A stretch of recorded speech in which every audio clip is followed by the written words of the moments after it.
নিজের মায়ের শ্বাস বন্ধ করে হত্যা করে সেই মাল লাশটা ফ্রিজের মধ্যে ঢুকায় দিয়েছে, আর আশপাশে একটু কুফাকুফি করে কেটে বোঝাতে চাইছে যে বাড়িতে ডাকাত পড়ছিল, অথচ ছেলেটা কিন্তু মাদ্রাসার ছাত্র।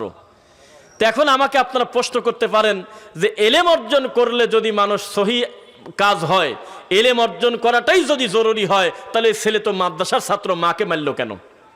এখানেই তো আপনার সাথে আমার দ্বিমত। এলেম অর্জন করতে হবে বিশুদ্ধ এলেম, যেই এলেমটা আল্লাহর ওহির এলেম, যেই এলেমটা আল্লাহর ভয় শেখায়, নইলে এমনি এলেমের কোনো মর্যাদা নাই, দাম নাই। এমনি এলেম বেদাতি হুজুরদের কাছে আছে, 30 বছর ধরে তারা কোরআন হাদিস পড়েছে, বুখারি খতম দিয়ে জিলাপি খায়, এখন গরু খায়, কিন্তু এখন পর্যন্ত বুখারি অনুযায়ী 2 রাকাত নামাজ পড়ার মতো ভাগ্য তাদের নাই। তারা হলো নিয়ামুল কোরআনের মতো করে পড়ে, তারা বেহেশতি জেওয়ারের মতো করে তাবিজ লিখে খায়, তারা হলো শকুনের মতো মরা বাড়ি মরা খায়, এখনো কোরআনের আয়াত কাটি প্যাকেট করে বাচ্চা মানুষের গলায় ঝুলায় দেয়, আর কয় দিয়ে 1020 টাকা দাও, যার কোনো সাইন্টিফিক ব্যাখ্যাও হয় না যে একটা মানুষের গলায় কিছু ঝুলাই দিলে তার ভিতরে কাজ হচ্ছে। নাউজুবিল্লাহ। তার মানে এলেম অর্জন করেছে, কিন্তু আল্লাহর ওহির সাথে সম্পর্ক না থাকার কারণে, আল্লাহর ভয় না থাকার কারণে ওয়াজে উঠলেই খালি আব্দুল কাদের জিলানীর বাপের বড়ই খাওয়ার গল্প কয়। তার কপালে এইটা হয় না যে আমি অন্তত যতটুকু পারি সূরা ফাতিহার অনুবাদটা করে চলে যাই, না, তা কয় না। খালি কানে হাত দিয়ে কাঁদে, আর পীরের গল্প, দাদার গল্প, কুত্তার গল্প, ব্যাঙের গল্প, বেগুনের গল্প, কি যে কয় আল্লাহ জানে, খালি পাবলিক কয় হ ঠিক। এই হলো অবস্থা। তো এই ছেলেটা মাদ্রাসায় পড়ে নাই, আমি তা বলি নাই। এই ছেলেটা তার মাকে মারে নাই, আমি সেটা বলি নাই। তবে ছেলের ভিতরে এলেম ছিল, কিন্তু আল্লাহর ভয় ছিল না।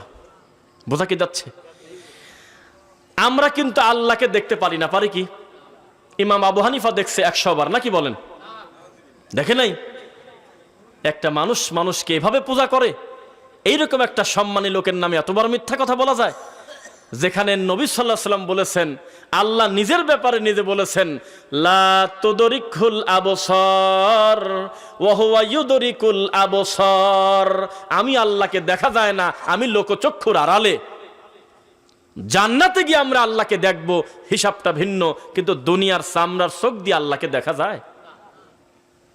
তো তা যদি দেখা না যায়, তাহলে উল্টা একটা চিন্তা করেন, আমি যেহেতু দেখতেছি না, তাহলে আমার সমস্ত কর্মকাণ্ড আমার আল্লাহ দেখতেছে, এটা ঠিক আছে? এইটা যদি চিন্তা করে নিজের মার শ্বাস বন্ধ করে মারিয়ে দেওয়া তো দূরের কথা, উফ শব্দ পর্যন্ত মায়ের সাথে বলা যায়? আমি আপনাকে সিরিয়ালে এক এক করে জাহিলিয়াত সম্পর্কে বলবো, আপনি শুধু নোট করবেন। বর্তমানে তাবলিগ জামাতের 2টা গ্রুপ মারামারি করতেছে, মিথ্যা না সত্য? 2 গ্রুপের কাছেই এলেম নাই, এ কথা আপনি বলেন না। এমন এলেম যে বলতেছে ওই লোক যদি আমাদের বর্ডারে ঢোকে বা আমাদের এদিকে আসে, আমরা সরকারকে পতন করে দেব। কেমন জ্ঞান আপনি এখন চিন্তা করেন? এমন জ্ঞান, এই কঠিন ঠান্ডা শীতের ভিতরে আপনি ইশারা করলে কাজের লোক রেডি, গরম পানি চাইলে গরম পানি, বিশাল ধনী লোক, কার্পেট করা, পোড়া বাড়িতে অটো এসি সেট করা, ঠান্ডার সময় গরম, গরমের সময় ঠান্ডা, এত সুন্দর দামি বিছানা রেখে লোকটা ওই ল্যাপ খাতা 2-1টা নামমাত্র টান দিয়ে নিয়ে, কাঁথা নিয়ে, বালিশ নিয়ে চলে গেছে নোয়াখালী, 40 দিন চিল্লা দেবে। যেখানে ইশারা করলে 3টা কাজের লোক রেডি, সেই লোকটা নিজের রান্না নিজে করতেছে, টুপলা টানি বেড়াচ্ছে। এটা কি কষ্ট না? এত ত্যাগ স্বীকার করলো বেচারা, রান্না করে খাচ্ছে, কনকনে শীতের ভিতরে মসজিদে কার্পেট পর্যন্ত নাই, নিচ থেকে ঠান্ডা উঠে লোকটার পিঠে কষ্ট হয়, অথচ লোকটা 100 কোটি টাকার মানুষ, কিন্তু তবলিগ জামাতে গেছে নাই এরকম? এত ত্যাগ স্বীকার করছে, তাহলে কি পরিমাণ তার জ্ঞান! এই জ্ঞান দিয়ে লোকটার কোরআন প্রচার করার ভাগ্য হলো না, ফাজাইল প্রচার করতেছে। নেন এখন, বোঝা কি যাচ্ছে? এই লোক প্রচার করতেছে একক তো সালাত কাজা করলে 2,88,00,000 বছর জাহান্নামে থাকা লাগবে। হাদিস আছে কোন জায়গা? মেড ইন চায়নায়। এটা মুহাম্মদ সাল্লাল্লাহু আলাইহি ওয়াসাল্লামের হাদিস না? বোঝা যাচ্ছে? এরা কুলুপ ধরে খক খক করে কাশতেছে, যেখানে সেখানে ঘুরতেছে, 40 কদম দৌড়াদৌড়ি করতেছে, তার ভিত্তি শরীয়তে আছে? তাহলে এলেম নাই এ কথা বলবেন না, আপনি বলবেন যে তার কাছে বিশুদ্ধ এলেম নাই। কি নাই? বিশুদ্ধ এলেম নাই। এখন আপনি বেদাতি একটা হুজুর নিয়ে আসেন, আমি আর কতটুকু আরবি জানি, উনি আরবি গ্রামার টন করে বলে দেবে, বাহাস কি, সিগা কি, মাদ্দা কি, জিন্স কি, সুন্দরভাবে ব্যাখ্যা অনুবাদ করে বলে দেবে, এত তার জ্ঞান। কিন্তু এই পুরা জ্ঞানটা তাকে শেখাইছে যে তুমি লা ইলাহা বাদ দিয়ে দাও, খালি বলো ইল্লাল্লাহ ইল্লাল্লাহ ইল্লাল্লাহ।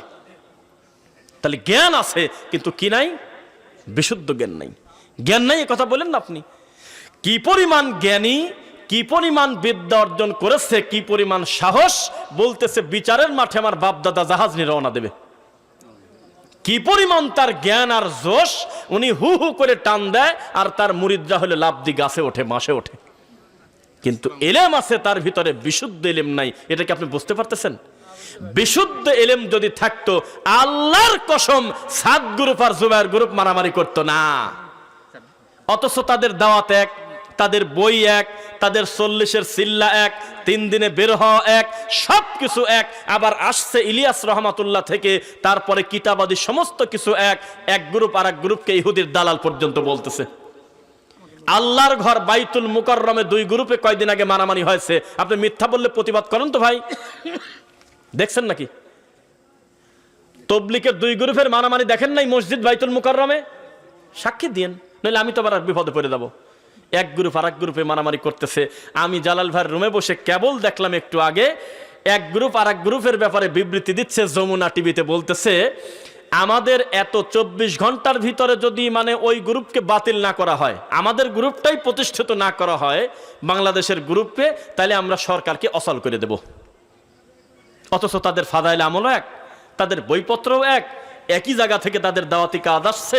দেখেন শুধু দলের কারণে আজকে কি পরিমাণ কামড়াকামড়ি শুরু হলো। এলেম আছে, বিশুদ্ধ এলেম নাই, এটাই হলো একমাত্র কথা। বিশুদ্ধ এলেম থাকলে কোনোদিন এভাবে মারামারি করা যায় না। যায় কি? আমাদের এই দেশে বলেন তো, বাংলাদেশের সবচাইতে বড় ঈদগাহ মাঠ কোনটা? কেউ কয় দিনাজপুর, কেউ কয় রাজশাহী।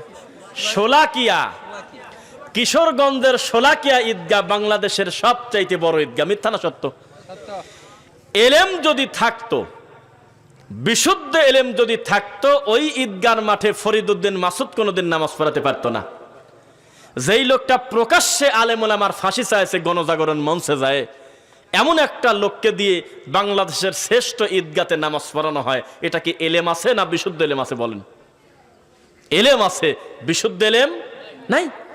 বিশুদ্ধ এলেম থাকলে কোনোদিন আলেমদের অন্তত ফাঁসি চাওয়া যায় না। মানুষ ভুল করলে তার আইনি প্রক্রিয়ায় বিচার হবে। উনি কি একটা টুপিওয়ালা দাড়িওয়ালা মানুষ, সেই লোকটা পাবলিকের সামনে গিয়ে বলবে যে আমি আলেমদের ফাঁসি চাইতে এসে আমার জীবনের একটা ভালো কাজে আমি আসলাম, নাউজুবিল্লাহ। যদিও চরমনার পীর তাকে ভালোবাসে নাম দেশে, উনি নাকি বিরাট আল্লাহর ওলি, বিশাল আল্লাহর ওলি, উনার বিয়েই হয়তো উনি কথা বলে দিচ্ছে। এই হলো অবস্থা। আপনি মনে করবেন যত অবক্ষয় সামাজিক হচ্ছে টুপিওয়ালার দ্বারা, দাড়িওয়ালার দ্বারা, ইসলাম প্রিয় মানুষদের দ্বারা, এলেম না থাকার কারণে নয়, বিশুদ্ধ এলেম না থাকার কারণে। এলেম অর্জন করেছে, কি করছে? বেহেশতি জীবনটা প্রায় মুখস্থ করে ফেলছে, তাবিজের কিতাব প্রায় শেষ করে ফেলছে, সারাটা জীবন ফিকা পড়ছে, সারাটা জীবন পড়ছে হইল শুধু ওই ফিকা। শেষ পর্যন্ত সে বলতেছে আমিন জোরে বললে ইহুদির দালাল হয়। তাহলে এলেম আছে কি নাই? বিশুদ্ধ এলেম নাই। বিশুদ্ধ এলেম শুধু রবের পক্ষ থেকে আসে। কথা বোঝা যাচ্ছে? এবার তাকান আমার দিকে। আল্লাহর এই মাটির উপরে মাখলুক হিসেবে সবচেয়ে দামি মানুষের নাম হলো মুহাম্মাদুর রাসূলুল্লাহ।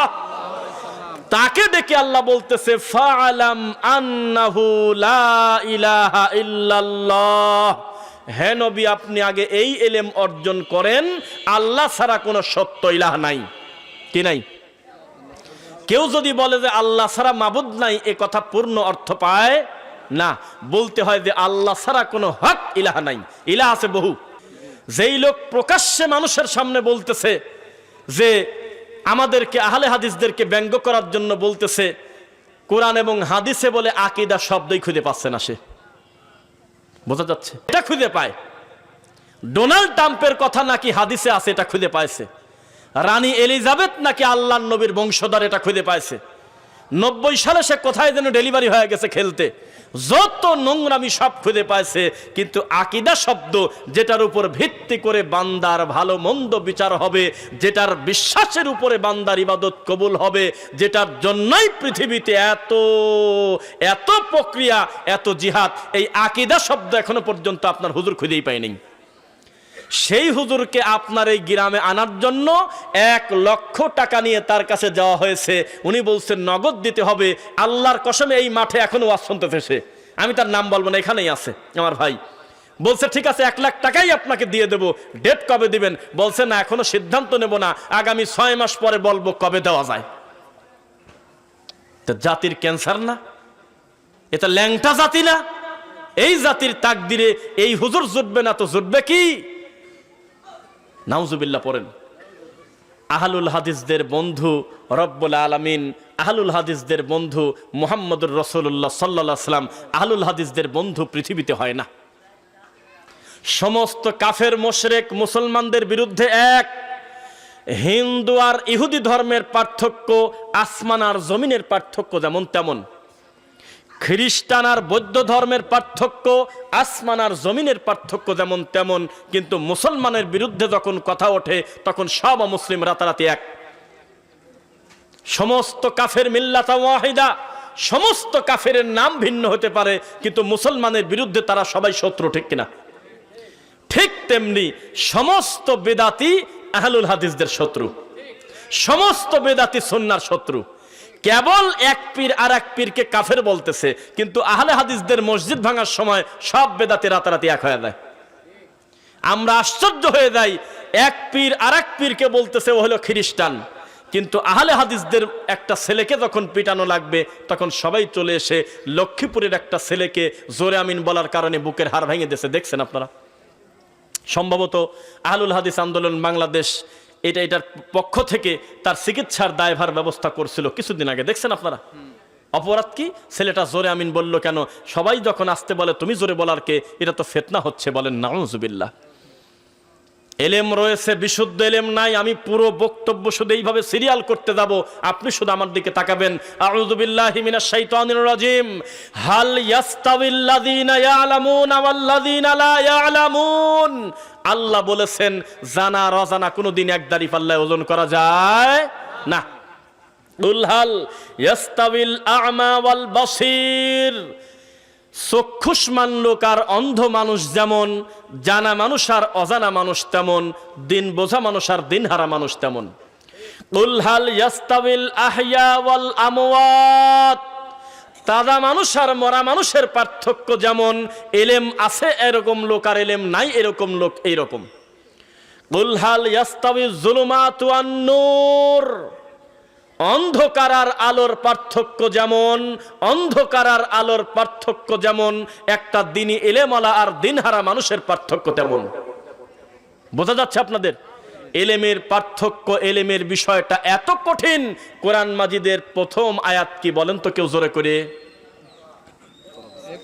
বলো, তাই না? কি পড়ো? এলেমের কথা দিয়ে কোরআন মাজিদের কথা শুরু হয়েছে। কার পড়াশোনা করতে হবে? আরে বাপরে বাপ, শিক্ষা প্রতিষ্ঠানের দিকে তাকালে এই মাথা দেখা যায় ওই মাথা দেখা যায় না। 10,000 বাচ্চা পড়ে, প্রায় 500 টিচার আছে, তাদের ঘন্টার পর ঘন্টা নাচ শেখানোর জন্য টাইম আছে, গান শেখানোর জন্য সাংস্কৃতিক ক্লাস আছে, বাদ্যযন্ত্র শেখানোর জন্য আলাদা টিচার আছে, চারুকলা শেখানোর জন্য মাস্টার আছে, দেহ শিক্ষা করার জন্য মাস্টার আছে, শারীরিক শিক্ষা, সব কিছু টাইম তারা পাইলো। 1 ঘন্টা কোরআন শেখানোর মতো টাইম তাদের হাতে নাই। এই এলেমের কথা আল্লাহ বলছে।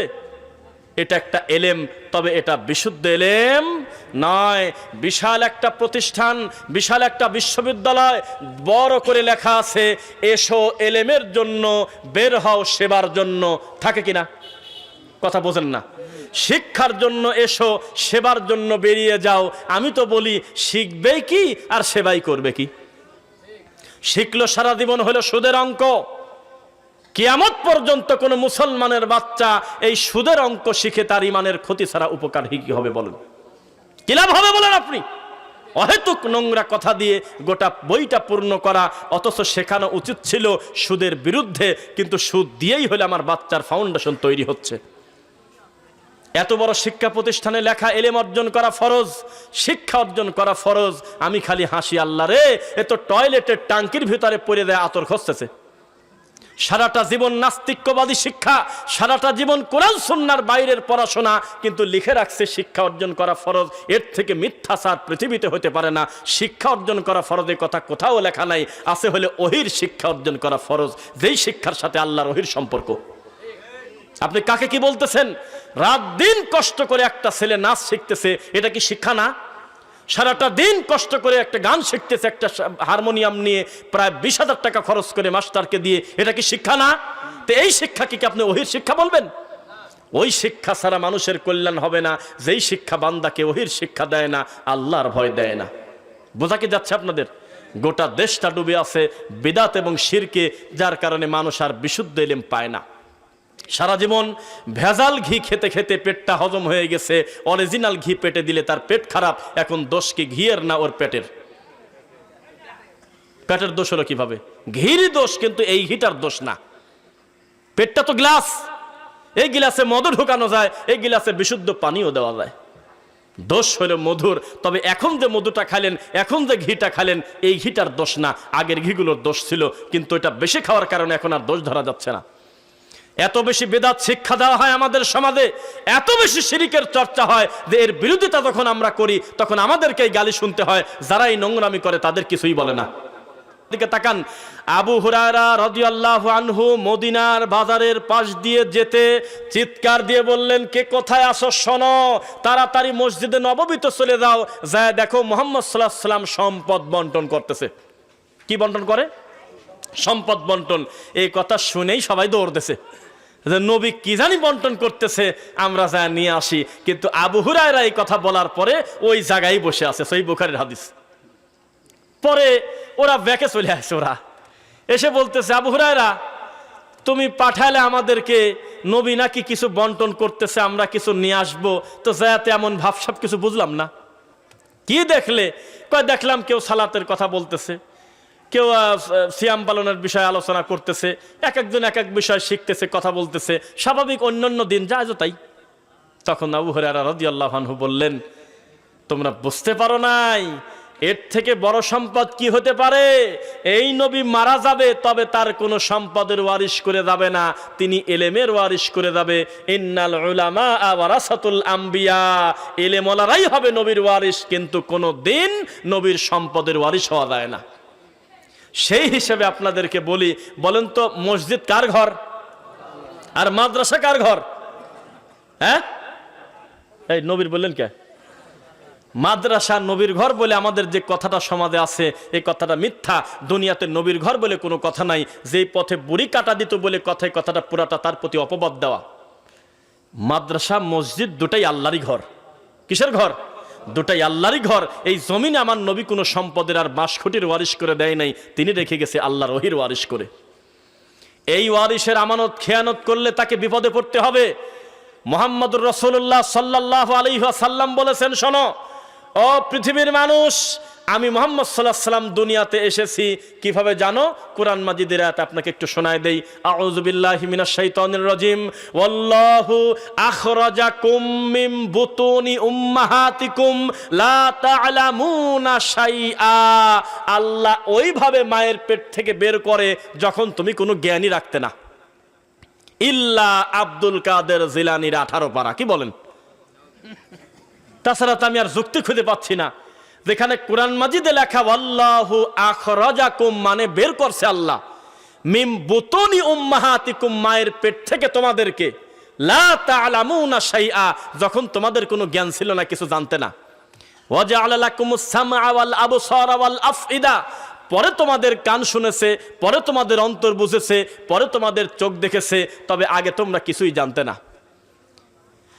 কোরআনে লেখা আছে তোমাদেরকে বের করেছি যখন তোমরা কিছু জানতে না। কথা কি বিশ্বাস করেন আপনারা? কিন্তু আমাদের দেশের পীর ফকিররা বলতেছে যে আব্দুল কাদের জিলানী মার পেট থেকে 18 পারা ডেলিভারি নিয়ে চলে আসছে। এটা কি নোংরামি না তার নামে? এই কথা কি আমাদের সমাজে আছে কিনা বলেন? আস্তাগফিরুল্লাহ পড়েন না কেন? তার মানে হুজুরের কাছে এলেম আছে, বিশুদ্ধ এলেম নাই। এবার আপনাকে আমি বলি, গত পরশুদিন না কালকে সাতক্ষীরাতে একটা বক্তাকে ধরেছে, দেখেছেন কেউ? সাতক্ষীরাতে একটা বক্তাকে ধরছে। সেই বক্তা হলো আগে নেছে 20, আগে কত? আর বাকি থাকে আর 40। কেন? ওরা তো 60-এর নিচে কথা বলে না, তাই না? যেহেতু ওদের রাত 2টার সময় কানে হাত দিয়ে কাঁদে, আজান দেয়, কাগজ দেশে কয় হুজুর একটু আজান দেন। পাগল না মাথা খারাপ? কোন তো রাত 1:30টার সময় আজান দিচ্ছে। তো এই বাংরি হুজুরের বিল সর্বনিম্ন 60। এই রোগী বলতেছে যে আমি মোট টাকা না দিলে তোমাদের স্টেজে যাব না। যেই দিন জালসা ওই দিন দুপুর 12টার আগে আমার বাকি 40 ক্লিয়ার করো। তখন কমিটি দেখলো বিপদ, তাছাড়া তো ব্যাকে চলে যাচ্ছে। তখন তারা বাধ্য হয় বিভিন্ন কষ্ট মষ্ট করে বাকি 40 তার মোবাইলে দিয়ে দিয়েছে। দিয়ে দেওয়ার পর বলছে ঠিক আছে তুমি আগে আসো। পরে সে ওয়াজ করার পরে কি আগে তা আমি জানি না, পরে তাকে ঘরের ভিতরে নিয়ে বলতেছে কাজটা কি ঠিক করছেন। আটকাইছে তাকে, আটকে তাকে অপমান করছে যে কিসের ভিত্তিতে আপনি টাকাটা নিলেন, আপনি যদি মরে যেতেন আপনার এই টাকার দায়িত্ব কে নেয়, এখনো কাজই করেন নাই, তাহলে এই 60,000 টাকা নিলেন কিসের ভিত্তিতে। তাহলে আমরা সবাই কিন্তু বুঝলাম যে কাজটা কিন্তু অন্যায় করে নাই সাতক্ষীরাবাসী, কিন্তু বাঙালির আবেগ, এ জাতির আবেগ বাদ দিলে কিছু থাকে না। এই ভিডিও যখন ফেসবুকে আসলো তখন আমাদের দেশের হুজুররা লিখতেছে, আমাদের দেশের এই আবেগী জাত লিখতেছে সাতক্ষীরাকে বয়কট করো। একটা হুজুর পোস্ট দিল, আমি সাতক্ষীরার সমস্ত যেসব জালসার ডেট নিছি মোট অটো বাতিল করে দিলাম, আমি যাব না। একটা আলেমের সাথে এমন ব্যবহার করা হলো কেন লিখতেছে, বুঝতেছেন কথা? তো এটা ইসলাম? এখন এই মঞ্চেই আমি উঠি নাই, আমার অগ্রিম টাকা দিয়ে দিতে হবে, এর থেকে নোংরামের কি আছে? আপনি কমিটিকে বলেন তো দেখি, কতবার তারা বলছে কিছু কিছু টাকা আপনার বিকাশে দেই, এই নাম্বারে কথা বলতেছি, এটাকে বিকাশ, আমি এই কথা মুখ দিয়ে বলছি কিনা দে হব বিকাশ, বলেন তো ক্ষমতা থাকলে। একটা টাকা আমাকে দিতে পারছে, একটু মুখ দিয়ে বলেন তো দেখি। একটা পর্যায়ে কথা বলে আসবে সেটা ভিন্ন কথা, যে আমার জন্য কি আপনারা কিভাবে কি করবেন, আসা যাওয়ার বিষয় ভিন্ন কথা, কিন্তু আগে আপনাকে টাকা নিতে হবে। যখন আপনি ওয়াজও করেন নাই, স্টেজও সাজানো হয় নাই, কিসের ভিত্তিতে টাকাটা নিলেন আপনি? এটা হলো এলেম আছে, বিশুদ্ধ এলেম নাই। নবী সাল্লাল্লাহু আলাইহি ওয়াসাল্লাম আমাদেরকে রেখে গেছে বিশুদ্ধ এলেমের দাওয়াত দিতে, আমরা দিচ্ছি শিরকের দিকে, আমরা দিচ্ছি কুফরের দিকে। কথা বুঝতেছেন নাকি? ইদানিং আবার এমন হয়েছে, আহলে হাদিস নামটা মুখে নিতে আপনাদের লজ্জা করে। লজ্জা করে না? লজ্জা করে, আমি দেখছি তো। ঘুরে ফিরে আপনারা কিছু সময় পর পর খোসা বদলায় ফেলেন, আপনারা বেদাতির ভিতরে দিন দিন মিশে যাচ্ছেন, এটা অন্যায়। ডক্টর আসাদুল্লাহ গালিব স্যারের একটা বক্তব্য শুনে আত্মা ভরে গেল। তিনি বলতেছে আহলুল হাদিস বলাটাই হলো একটা জিহাদ। সমস্ত বিদাতির কলিজায় কাপন ধরে যাবে আহলুল হাদিস নাম শুনলে, এটার নামটাই হলো জিহাদ। আপনি এটাকে ঢেকে দিতে চাচ্ছেন কেন? আহলুল হাদিস এত সস্তা কথা নয়। আহলুল হাদিস কোনোদিন এমনি এমনি হওয়া যায় না। একটা ছেলের টাকনুর নিচে কাপড় হতে পারে তার অসতর্ক অবস্থায় পড়ে গেছে, এই লোকটাকে যদি কেউ জিজ্ঞাসা করে তুমি কি আহলে হাদিস, ও টাকনুর উপরে কাপড় না তোলা পর্যন্ত সহজে স্বীকারই করবে না যে আমি আহলে হাদিস। এমনি এমনি কোনোদিন আহলে হাদিস হওয়া যায় না, কিছু না কিছু তার ভিতরে পরিবর্তন অবশ্যই আছে, ঠিক কিনা? একটা লোকের দাড়ি চাচা, এই লোকটাকে রাস্তায় ধরে যদি বলেন যে তুমি কি আহলে হাদিস, দেখবেন যে দাড়িতে হাত দিয়ে লজ্জা পাবে, সহজে স্বীকার করবে না যে আমি আহলে হাদিস। ভুল করে যদি কেউ গলায় তাবিজ ব্যবহার করে, ওকে যদি কেউ জিজ্ঞাসা করে যে তুমি কোন মাযহাব মানো, আহলে হাদিস কিনা, ও স্বীকারই করবে না এই তাবিজটা না খোলা পর্যন্ত। আর আমাদের এই দেশে হাজার হাজার গরু কবরে সেজদা দিয়ে পড়ে আছে, হারে আল্লাহকে সেজদা দিয়ে সুবহান রাব্বিয়াল আলা দুইবার বলার টাইম পায় না, আর কবরে সেজদা দিয়ে আধা ঘন্টার নিচে মাথা তোলে না। এই রুগীকেও যদি টান দিয়ে তুলে বলেন যে তুমি কোন মাযহাবের, বলবে হানাফি মাযহাবের। ল্যাংটা কাপড়ই পরে না, সেও বলবে হানাফি। দেওয়ানবাগি মরে গেছে, তার ছেলেকে যদি বলেন যে তুমি কোন মাযহাবের, আল্লাহর কসম আহলে হাদিস বলবে না, হানাফি বলবে। যারা বলতেছে যেই বিবাহতে গান বাজনা বাজে না সে বিবাহ হারাম, শুনেছেন এই কথা? শুনছেন না? সবই তো শুনছেন। কত বড় সাহস! হাজার হাজার মানুষের সামনে টুপি মাথায়, মুখ ভর্তি দাড়ি, কুরআন সামনে, সবার সামনে বলতেছে, বুখারী উঁচু করে ধরে, যে বলবে বিবাহতে গান বাজনা বলা হারাম তার বউ তালাক। ওই বিবাহটা সুন্দর হলো না যেই বিবাহতে গান বাজে না। এত বড় রোগী হুজুর পর্যন্ত আমাদের এই দেশের হুজুর। বোঝা কি যাচ্ছে আপনাদের? এই লোকটাকেও যদি জিজ্ঞাসা করেন ভাই আপনার মাযহাব কি, আল্লাহর কসম নির্দ্বিধায় বলবে আমি হানাফি মাযহাবের। শাহজালালের মাজারে গিয়ে দেখেন 200-300 টাকা দিয়ে চিংড়ি মাছ কিনে মাথায় দিয়ে মানত করে প্রতিবন্ধী বাচ্চাকে গড়ায় দিচ্ছে। শাহজালালের মাজারের ওয়ালের পানি কপালে নিয়ে মোছে। এই রোগীকে যদি জিজ্ঞাসা করেন যে তুই কোন মাযহাবের, হানাফি বলবে, আহলে হাদিস আর বলবে না। গজার মাছের পচা পানি, নোংরা পানি, এই নোংরা পানি খাচ্ছে 3 নিঃশ্বাসে, আর বাচ্চার গলায় ছিটায় দিচ্ছে, 3 ঢোকে খাচ্ছে, আর বুকে কপালে ডলে ডলে নিচ্ছে, জামার বোতাম খুলে 2 চোখ দিয়ে এখন তাকায় দেখবেন ইউটিউবে লিখলে। সেই লোকটাকেও যদি বলেন যে তুমি কোন মাযহাবের, বলবে আমি হানাফি। লোকটা এখনো মরে সমর পায় নাই। চতুর্দিকে লোকটার পাশে গোল হয়ে 10টা হাফেজ ছেলে বসায় দিয়ে হুজুর মাঝখানে তদারকি করতেছে। 3 খতম ডেলিভারি দিবি মরার আগে, মরে গেলে দিবি 4 খতম, তারপরে মৌতি খানা খাবি 3 দিনে। এই নোংরামি করতেছে। যদি বলেন যে তুমি কোন মাযহাবের, হানাফি বলবে, আহলে হাদিস অন্তত মুখ দিয়ে বলবে না। এতগুলো নোংরামি করতেছো, তোমরাও জানো এ কাজ করে কোনোদিন নিজেকে আহলে হাদিস বলা যায় না। তাই তো ওই যে আরিফ বিন হাবিব নামে একটা মুফতি, দেখছেন, নাম শুনেছেন? উনি তো বেশ কিছুদিন আগে একটা কথা বলছিল যে আহলে হাদিসদের শ্রোতারা আলাদা, এরা যাই কোরআন হাদিস শোনার জন্য। মাশাআল্লাহ, উনি বলছে আহলে হাদিসরা আলাদা, এরা মাহফিলে যাই শুধু কোরআন হাদিস শোনার জন্য, বাপদাদার কিস্সা শোনার জন্য যায় না। সুবহানাল্লাহ। যদিও পরবর্তীতে একটা আপডেট ডেলিভারি দিয়েছে, প্রত্যেক নামাজ কাদা হওয়া পড়লে 1 কেজি না 1.25 কেজি পরিমাণ হলো আটা দেওয়া লাগবে, গম দেওয়া লাগবে। কন্ত কাণ্ড দেখছেন, এই ফতোয়া দেশে ডেলিভারি দেখছেন? নাউজুবিল্লাহ, এত জনপ্রিয় বক্তা এইভাবে খেয়ানত করলেন। আপনাকে আমি বলি, আপনার সাধারণ একটা মসজিদের ইমাম ভুল করলে ওই সমাজের ভিতরেই থেকে যায়। আপনাদের মতো একটা সেলিব্রিটি লোক যদি প্রকাশ্যে ভুল ফতোয়া দেয়, লক্ষ লক্ষ মানুষের কাছে মেসেজটা চলে যায় কিনা বলেন? যায় কিনা বলেন? মিজানুর রহমান আজহারি যদি বলে আসসালামু আলাইকুম ওয়া রাহমাতুল্লাহি তাআলা ওয়া বারাকাতু, তার এই তাআলার কথা শুনে হাজার হাজার বক্তা এটা ফলো করবে, করতেওছে আসলে। কিন্তু আমি একটা বক্তব্যে খালি বলছি যে কিছু কিছু বক্তা আছে, আমি নামও বললাম না, খালি বললাম আসসালামু আলাইকুম ওয়া রাহমাতুল্লাহি তাআলা ওয়া বারাকাতু। এই তাআলা বলা যাবে না, নিচে 1000 না 1400 কমেন্ট, 1350 আমাকে লিখতেছে তুই খ্রিস্টান, তুই ইহুদির দালাল, তুই এত বড় বক্তার ভুল ধরিস, তোর কত বড় সাহস, তুই জানিস সে আজহারে পড়েছে, তা কি করবেন বলেন তো? এখন দুঃখের কথা, আমার মতো লোক ভুল করলে কয়জন মানুষের কাছে পৌঁছায়, কিন্তু আল্লাহ তাকে সম্মান দিয়েছে, একটা বিরাট পর্যায়ে পৌঁছে গেছে, তার নামের উপরে লক্ষ লক্ষ মানুষ জমা হয়ে যায়। তিনি যদি সালামে ভুল করে, এটা দেখে দেখে বাকি অন্যান্য ছোট বক্তারা শিখবে না? বলেন তো দেখি, কে কাকে শিক্ষা দেবে? কাবার ইমামও যদি ভুল করে, পিছন থেকে আপনাকে বলতে হবে আল্লাহু আকবার, নাকি বলেন? কয় হ ঠিক, আমি মিথ্যা কথা বললাম না? এটা তো পরীক্ষা করলাম আমি আপনাকে, তা তো ধরা খেয়ে গেলেন।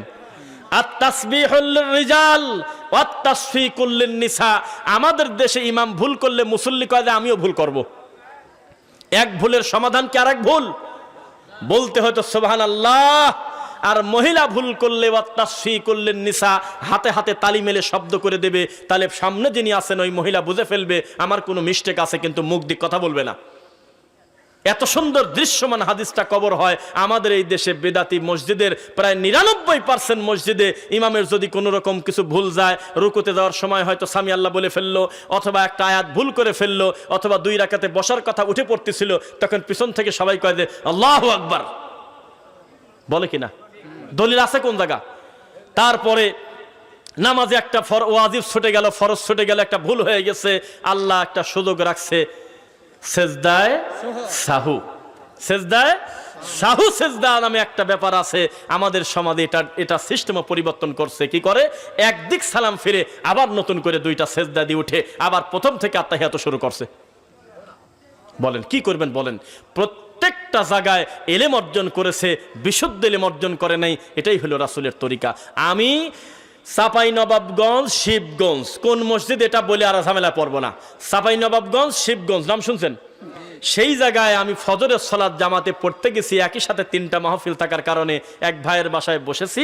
তো ওই ডানে বামে সালাম ফেরানোর পর ইমাম সাহেব বলতেছে হুয়াল্লাহুল্লাযী লা ইলাহা ইল্লাহু, তখন এই মুসল্লিরাও বলতেছে আলিমুল গায়বি ওয়াশ শাহাদাতি হুয়ার রহমানুর রহিম। মুসল্লিরাও তখন বলে, এভাবে পুরাটা শেষ করলো সূরা হাসরের শেষ 3 আয়াত। আল্লাহর কসম গালিও দেই নেই, রাগও করি নেই, মিষ্টি স্বরে আস্তে করে এমনভাবে বলছি যাতে উনি আর আমি ছাড়া কেউ না শোনে। আস্তে করে বললাম যে ওস্তাদ জি ভালো আছেন, সব সম্মানের সাথে সালাম দিয়ে। উনি আমাকে হয়তো চেনে না। তখন বলে আলহামদুলিল্লাহ, কিছু মনে করেন না, এই আমলটার কি কোনো দলিল আছে কিনা? এভাবে ফজর পড়ে বা মাগরিব পড়ে এটা পড়া যায় কিনা? তো উনি আমাকে বলতেছে দলিল আছে। তাই বললাম যে আছে কোন জায়গা যদি একটু বলতেন। কয় আমার হক্কানি উলামায়ে কেরামের সাথে আপনি বাহাস করবেন কবে কোন? তখন আমি দেখলাম যে তো সারা গাই পাগল, খালি গায়ে শিকল দেওয়া নাই। আমি বললাম যে আমলটা যে আপনি আলেম মানুষ করতেছেন, এতগুলো মানুষ আমলটা করে, অথচ কোরআনের আয়াত, তাহলে আমলটা আছে কোন জায়গা? কয় যে কবে বাহাস করবেন বলেন, আপনাকে আমি চিনছি, আপনি হলে ওয়াহাবি। এই হলো বেদাতি। এলেম অর্জন করছে, বিশুদ্ধ এলেম অর্জন করে নাই। তাই আমাদের একজন মুরব্বী বলছিল বেদাতির সব কিছু উল্টা, খালি জুতা পায়দায় সোজা করি।